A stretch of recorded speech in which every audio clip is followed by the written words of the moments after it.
Welcome to my channel ultimate study. दोस्तों, मैं आज आपको भारत में आने वाले विदेशी यात्रियों के बारे में बताता हूँ। शुरू करते हैं।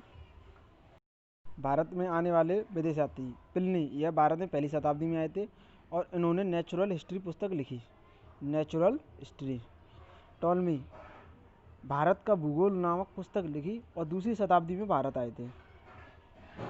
मेगस्थनीज, यह एक यूनानी शासक सेल्यूकस निकेटर का राजदूत था, जो 302 ईस्वी पूर्व में चंद्रगुप्त मौर्य के दरबार में भारत आए और उन्होंने इंडिका नामक पुस्तक लिखी।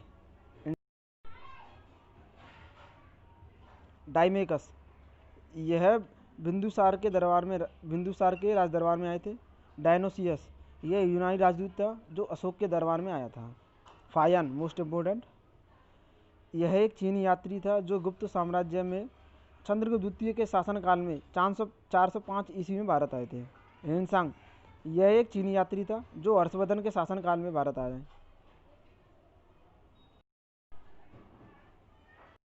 अलबरूनी, यह भारत महमूद गजनवी के साथ आया था और उन्होंने तहकीक हिंद नामक पुस्तक या किताब उल हिंद नामक पुस्तक लिखी थी। ठीक। मार्को पोलो, यह 13वीं शताब्दी के अंत में भारत आया था। यह वीनिस का यात्री था जो पांड्य राजा के दरबार में आया था। इब्न बतूता, यह अफ्रीकी यात्री मोहम्मद बिन तुगलक के समय भारत आया था और इन्होंने रेहला नामक पुस्तक लिखी थी। अल मसूदी, यह अरबी यात्री प्रतिहार शासक महिपाल प्रथम के शासनकाल में भारत आया था। अब्दुल रज़ाक, यह ईरानी यात्री विजयनगर के शासक देवराज द्वितीय के शासनकाल में भारत आया था। कैप्टन हॉकिंस, यह 1608 ईस्वी में और 1613 ईस्वी में भारत आया था।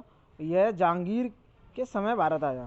सर टॉमस रो, यह 1616 ईस्वी में जहांगीर के दरबार में आया था और ईस्ट इंडिया कंपनी के लिए व्यापारिक सुविधा प्रयास करने का प्रयास किया था उन्होंने। सब्सक्राइब करना ना भूलें।